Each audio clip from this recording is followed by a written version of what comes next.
syarikat terlibat kartel daging haram bakal didedahkan.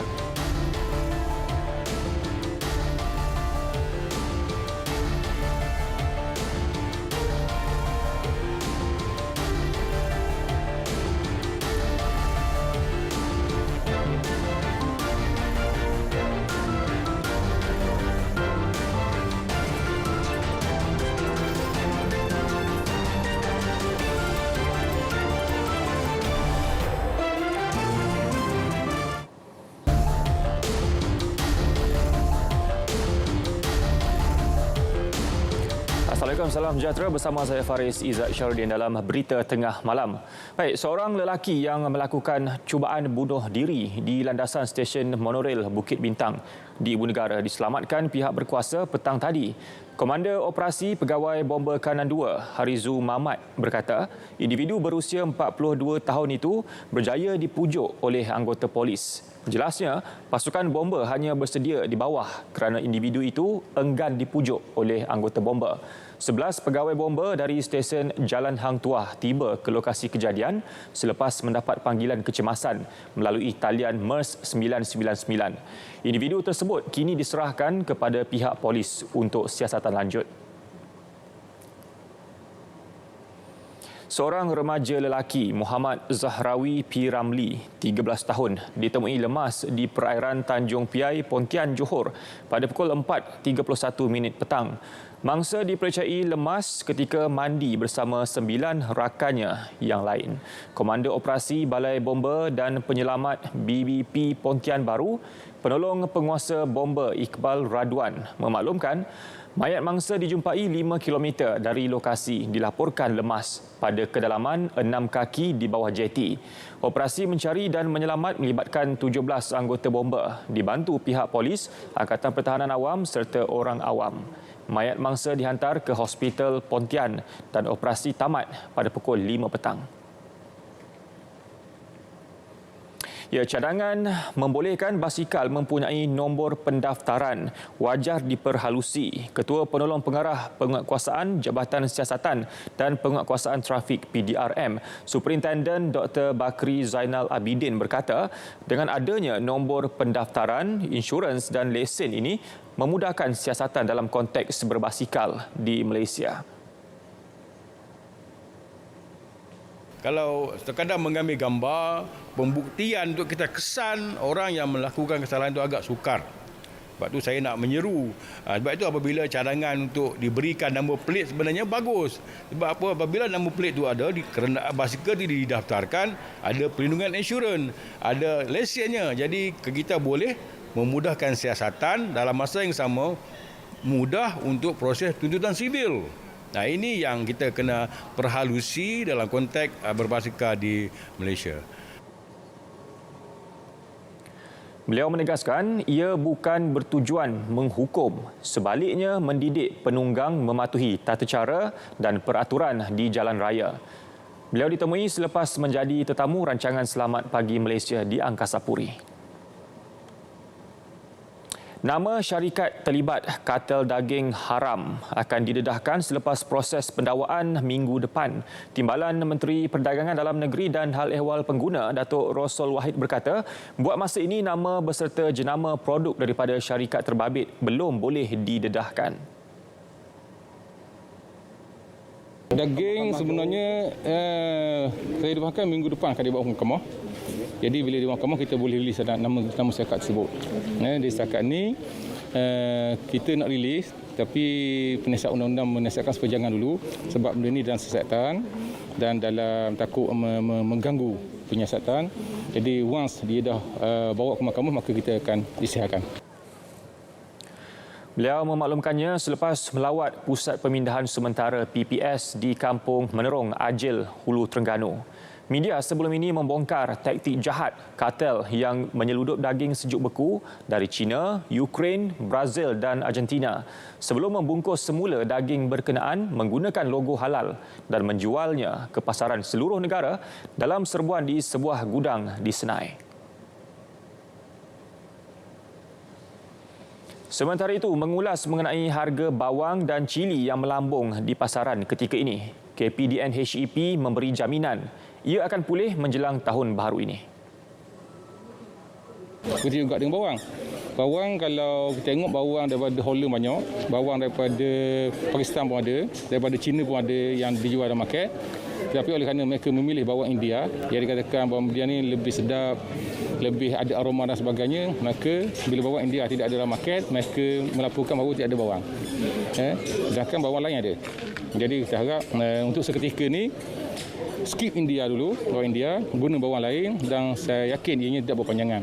Mungkin dalam seminggu atau 2 minggu lagi masuk tahun baru, bila suasana pulih di India, ianya akan dapat disediakan.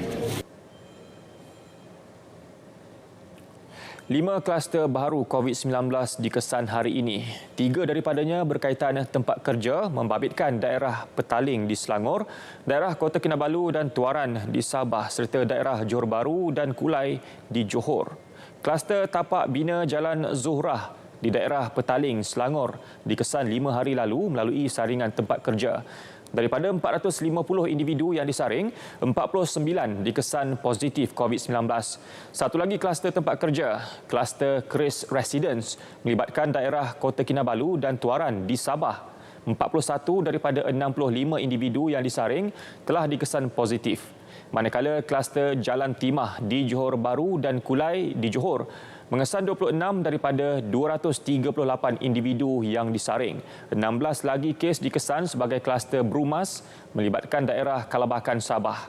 Kluster Long Panji di Kota Baru dan Machang di Kelantan turut menyaring 202 individu dengan 11 daripadanya positif COVID-19. Dan berikut data terkini COVID-19 diikuti kes positif harian mengikut negeri.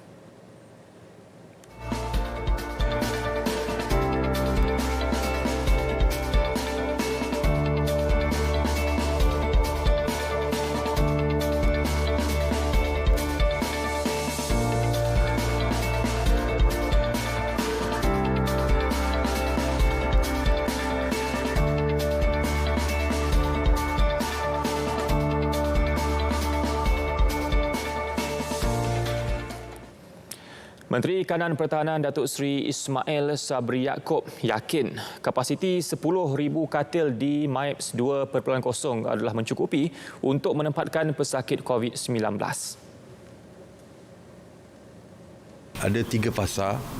Pasar pertama 3,000, pasar kedua 3,000 lebih dan pasar ketiga seterusnya 3,000 lebih, cukup menjadi 10,000. Dan kita boleh menempatkan warga asing di kawasan di MIPS tersebut.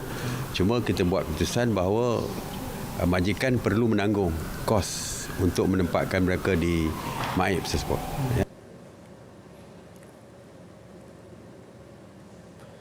Datuk Seri Ismail Sabri turut memaklumkan gagal mematuhi arahan penjarakan fizikal, mencatat jumlah kes tertinggi kesalahan ingkar arahan Perintah Kawalan Pergerakan PKP iaitu sebanyak 132 kes. Seramai 249 individu ditahan semalam. Daripada jumlah itu, 248 di kompaun dan 1 direman. Ia diikuti kesalahan tidak memakai pelitup separuh muka sebanyak 63 kes, manakala 54 kes melibatkan premis yang gagal menyediakan peralatan merekod butiran pelanggan. Penahanan itu hasil pelaksanaan lebih 47,000 operasi pematuhan SOP PKPP. Turut dipantau 962 terminal pengangkutan darat, 245 terminal pengangkutan air dan 111 terminal pengangkutan udara. Baik, bagi membantras penjarahan sumber atau biopiracy, Akta Akses Sumber Biologi dan Perkongsian Faedah Akta 795 dikuatkuasakan bermula hari ini. Menurut Menteri Tenaga dan Sumber Asli, Datuk Dr. Syamsul Anwar Nasarah, ia turut bertujuan memastikan sumber alam yang ditemui digunakan sebaiknya. Penguatkuasaan Akta 795 adalah untuk memastikan negara mendapat faedah apabila sumber biologi yang dijumpai di negara ini dikaji dan dibangunkan kepada produk yang mempunyai nilai. Ia sekaligus dapat membentras biopiracy iaitu sumber biologi negara diambil dan dibangunkan tanpa izin sehingga negara tidak dapat apa-apa faedah daripadanya. Beliau memaklumkannya di Putrajaya. Penubuhan unit komunikasi OKU yang dijadualkan tahun hadapan merupakan permulaan kepada tugasan Jabatan Komunikasi Komuniti JKOM. Menteri Komunikasi dan Multimedia Datuk Saifuddin Abdullah berkata, unit itu juga akan diusahakan supaya diwakili oleh semua 7 kategori OKU, memandangkan setiap golongan mempunyai keperluan berbeza menyebabkan penyampaian komunikasi perlu dibuat secara teliti dan sistematik. Perubahan unit itu bakal dilaksanakan dengan kerjasama Kementerian Pembangunan Wanita, Keluarga dan Masyarakat, mengambil kira pengalaman dan kemahiran mereka mengendalikan golongan tersebut.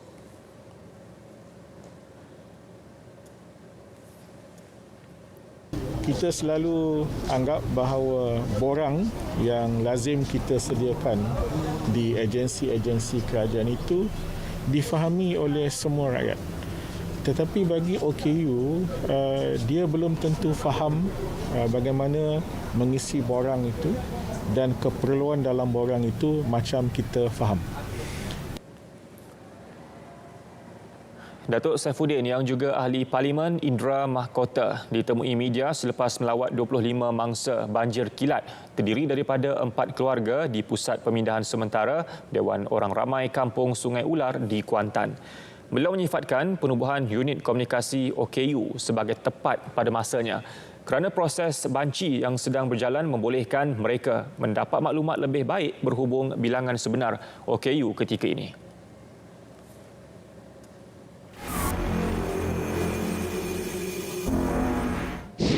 Jadi selain tubuh badan kita menghasilkan antibody terhadap virus ni, terhadap COVID-19 virus ni, dia akan mengenal spike protein ni sebab kita dah ajar dia daripada vaksinasi tu. Jadi dia ada juga sistem pertahanan badan yang kita panggil cellular immunity. Kita menggunakan sel. Sel maknanya kita gunakan T cell dan B cell dan juga sel-sel lain dalam immunity. Jadi kita ada production of antibody dan juga production of cellular antibody. Jadi gabungan kedua-dua ini dapat mengajar tubuh badan kita untuk mengenal COVID-19 ini kalau dia menjangkiti kita dan menghalang penyakit COVID-19 pada penerima vaksin itu.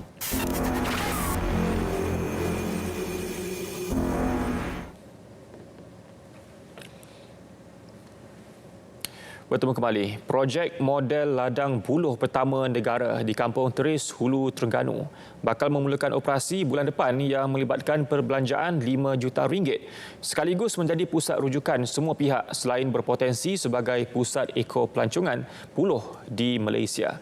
Ladang seluas 15 hektar ini merupakan milik Pusat Latihan Industri Perkayuan Terengganu. Menteri Perusahaan, Peladangan dan Komoditi Datuk Dr. Muhammad Khairuddin Aman Razali memaklumkan buat permulaan 5 spesies buluh ditanam iaitu betung, beting, beti, semantan dan hitam. Projek bakal menjamin ketersediaan bahan mentah bagi kegunaan industri selain menjadi sumber alternatif kayu di Malaysia. Model ladang buluh ini menjadi rujukan kepada para pengkaji daripada pelbagai pihak untuk mengkaji industri buluh dan juga rujukan kepada industri yang terlibat di bidang huluan buluh, di bidang penanaman dan juga bidang hiliran buluh dan juga akan menjadi tempat kunjungan pada pelancong untuk melihat industri buluh itu berkembang di Terengganu insya-Allah, dan kita harap nanti dia akan memberi satu lagi peluang pekerjaan berakyat negeri Terengganu untuk terlibat di bidang huluan, di bidang hiliran buluh ini insya-Allah. Beliau sebelum itu menyaksikan majlis menandatangani memorandum perjanjian antara Lembaga Perindustrian Kayu Malaysia dengan Pusat Latihan Industri Perkayuan Terengganu di Hulu Terengganu. Baik, berkuat kuasa 1 Januari ini, operasi dan penyelenggaraan sistem pembentungan awam Kelantan diambil alih sepenuhnya Kerajaan Persekutuan.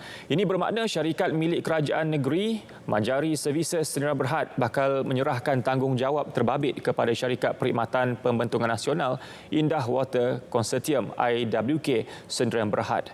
Menurut Menteri Alam Sekitar dan Air Datuk Seri Tuan Ibrahim Tuan Man, menerusi inisiatif itu, IWK akan menyelenggara 33 loji rawatan kumbahan awam dan 13 stesen pam. Kerja menyah enap cemar akan turut dilakukan IWK kepada 81,275 tangki septik individu dan hampir 260,000 tangki tradisional di seluruh negeri. Tradisional yang paling banyak di Malaysia, dan kita akan uruskan dengan baik selepas penyerahan tersebut, dan IWK akan menggunakan kepakaran dalaman untuk melaksanakan kajian tadahan sistem pembentungan serantau untuk seluruh negeri Kelantan dengan unjuran selama 30 tahun. Penyerahan sistem pembentungan awam membuka ruang kepada penyeragaman operasi perkhidmatan pembentungan di seluruh negara selain memastikan sisa kumbahan yang dirawat mencapai tahap piawaian tinggi. Datuk Seri Tuan Ibrahim menyatakan perkara itu selepas majlis pemeteraian dan penyerahan dokumen perkhidmatan sistem pembentungan awam negeri Kelantan di Kota Baru. Penubuhan Majlis Presiden Perikatan Nasional PN yang dianggotai oleh semua Presiden Parti disifatkan sebagai langkah awal menghadapi pilihan raya umum ke-15 PRU15. Presiden PAS Datuk Seri Abdul Hadi Awang berkata penubuhan itu menjadi medan untuk semua pihak memperoleh keputusan terbaik menerusi rundingan. Jelas ahli Parlimen Marang itu, selepas ini sebarang keputusan penting yang melibatkan PN akan diputuskan melalui Majlis Presiden.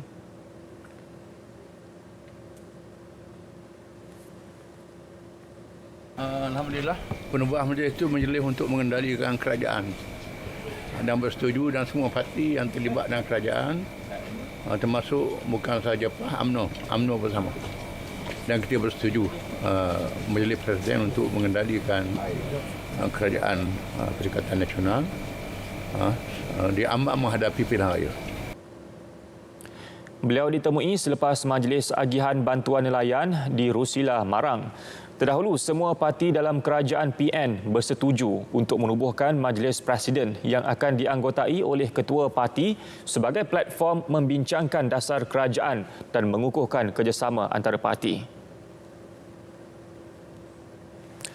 Sejuta remaja disasarkan menjadi ahli program Kefitin untuk tahun 2021.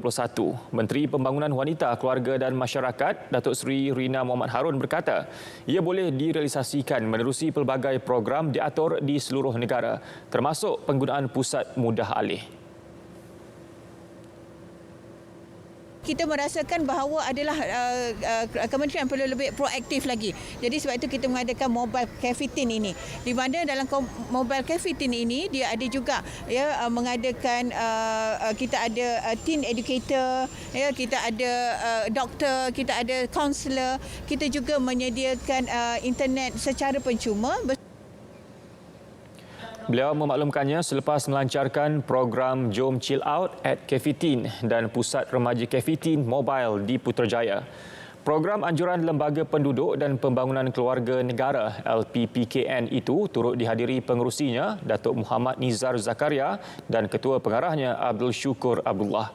Setakat ini hanya 636,722 remaja mengambil bahagian dalam program itu menerusi 18 buah pusat remaja Kefitin di 10 buah negeri. Kementerian Perdagangan Dalam Negeri dan Hal Ehwal Pengguna KPDN HEP mewujudkan program franchise mikro atau franchise mampu milik khusus untuk golongan belia. Inisiatif itu bagi menggalakkan usahawan muda menerokai industri perniagaan franchise selaras Plan Induk Pembangunan Franchise Nasional PIPFM 2021-2025. Menurut Ketua Setiausaha KPDN HEP, Datuk Seri Hasnul Zam Ahmad, setakat ini RM5 juta diperuntukkan kerajaan terutamanya bagi golongan belia yang ingin terlibat dalam platform tersebut. Untuk permulaan sekiranya hendak cuba mendapatkan dana dan dalam bentuk grant, memerlukan pinjaman, boleh dapatkan daripada kerajaan.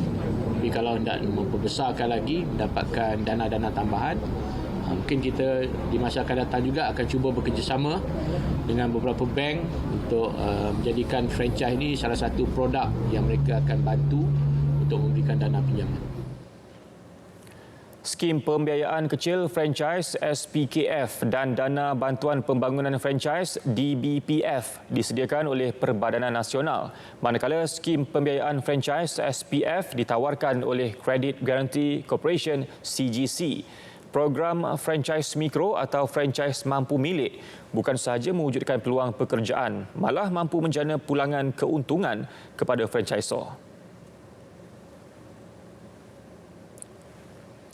Syarikat pengangkutan e-hailing Gojo Asia menjalin kerjasama dengan Persatuan Ejen Pelancongan dan Pengembaraan Malaysia MATA sebagai usaha memulihkan sektor pelancongan dan pengangkutan yang menerima impak semasa pandemik COVID-19. Menurut Ketua Pegawai Operasinya Pradip Kumar, melalui usaha sama tersebut, tempahan pengangkutan bagi pelancong akan terus dibawa ke platform e-hailing Gojo berdasarkan permintaan.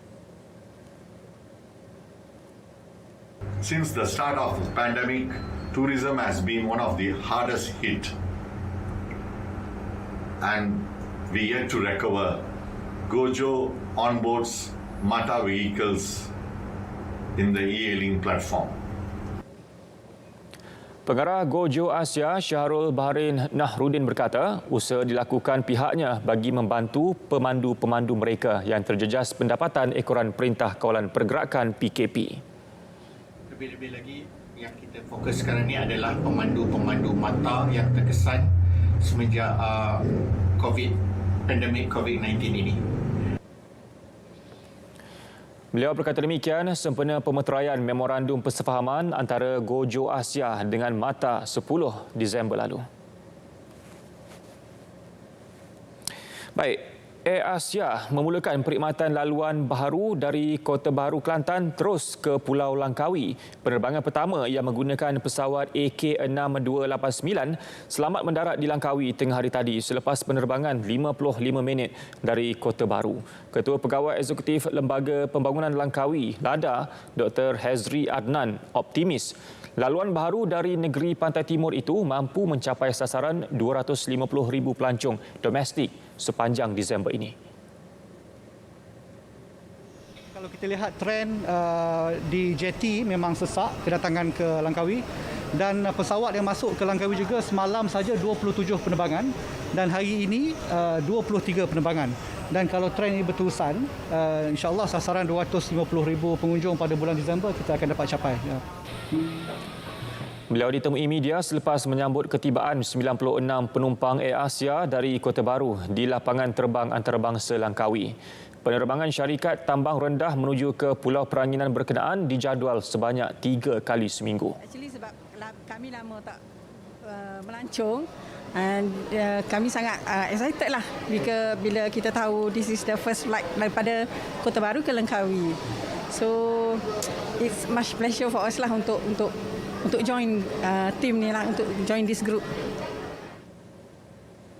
Dalam pada itu, penerbangan sulung Air Asia dari Ipoh terus ke Langkawi juga dijangka bermula pada 23 Disember depan.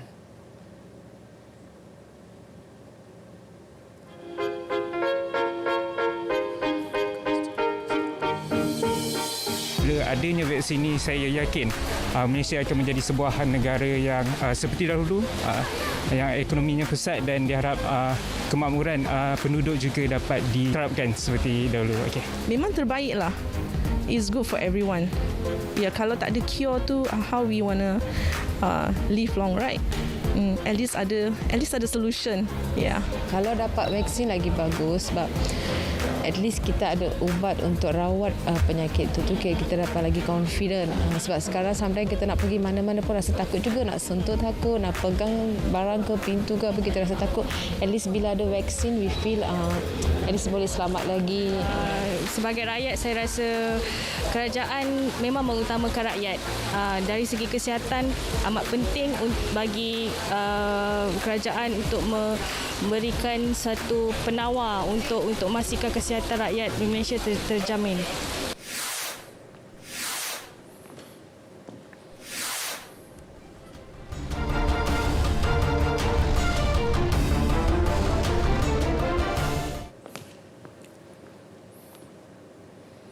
Baik, Liga Malaysia 2021, kebolehan menganalisis corak permainan menjadi faktor utama Selangor FC menandatangani bekas pemain perancang Pahang, Nik Muhammad Sharif Hasifi Muhammad Lazim. Nik Sharif adalah pemain terbaru keempat yang diumumkan oleh skuad Red Giants selepas memperkenalkan Syahril Fikri, Tim Haubak dan Ardinesh baru-baru ini. Menurut Ketua Jurulatih Selangor FC, Caster Nizal, dalam satu kenyataan pada hari ini memaklumkan pemain tengah berkenaan mampu membantu Selangor berikutan memiliki aspek teknikal baik serta visi yang hebat dalam membaca permainan. Nizal turut berpendapat Nik Sharif juga boleh bermain sebagai pemain sayap atau membantu bahagian tengah dengan efektif. Sepanjang bersama Pahang pada musim lalu, pemain tersebut telah menjaringkan 3 gol dalam 10 penampilannya. Baik, di utara, skuad Northern Lion FC NLFC dari Perlis antara pasukan yang membuat persediaan awal bagi menghadapi Liga M3 musim depan walaupun jadual perlawanan masih belum diumumkan lagi. Presiden NLFC Amran Hamid berkata pihaknya sedang membuat persediaan dari segi pengurusan dan persediaan barisan pemain secepat mungkin. Sebab pembentukan tim insyaAllah seperti yang kita rangka dalam bulan 1. InsyaAllah di segitu kita adalah Parlimen ataupun Presiden mana-mana negeri, kita akan buat roadshow lah. Roadshow untuk memperkenalkan kita pengejaran mandiri. Beliau ditemui selepas majlis pelancaran logo rasmi pasukan bola sepak NLFC di Kangar, Perlis. Beralih ke sukan permotoran, pelumba motor dua negara Adam Norodin berhasrat untuk melakukan pembedahan tangan kirinya di Malaysia berbanding di luar negara. Ini kerana dia lebih percayakan kepakaran dimiliki doktor tempatan. Pelumba kelahiran Johor yang beraksi dalam kejuaraan CEV Moto2 Eropah itu berkata, pembedahan tersebut akan dilakukan pada Januari depan. Namun belum membuat keputusan hospital mana bakal menjadi pilihannya.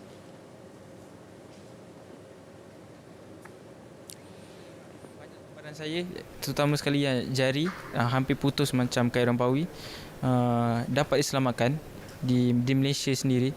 So saya rasa keyakinan saya lebih baik di Malaysia. Saya pun macam bahu pun saya buat di Malaysia. So sekarang dah full recover saya punya lutut. So saya sangat-sangat confident dengan Dr. Malaysia. Menurut Adam, pembedahan itu perlu dilakukan segera memandangkan perlumbaan musim 2021 akan membuka tirainya pada April.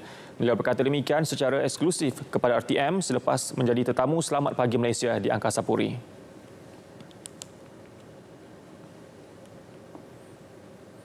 Baik, berita tengah malam berakhir di sini. Pastikan anda mengimbas aplikasi My Sejahtera di mana jua anda berada. Saya Faris Izzat Syarudin. Assalamualaikum, salam hormat, jumpa lagi.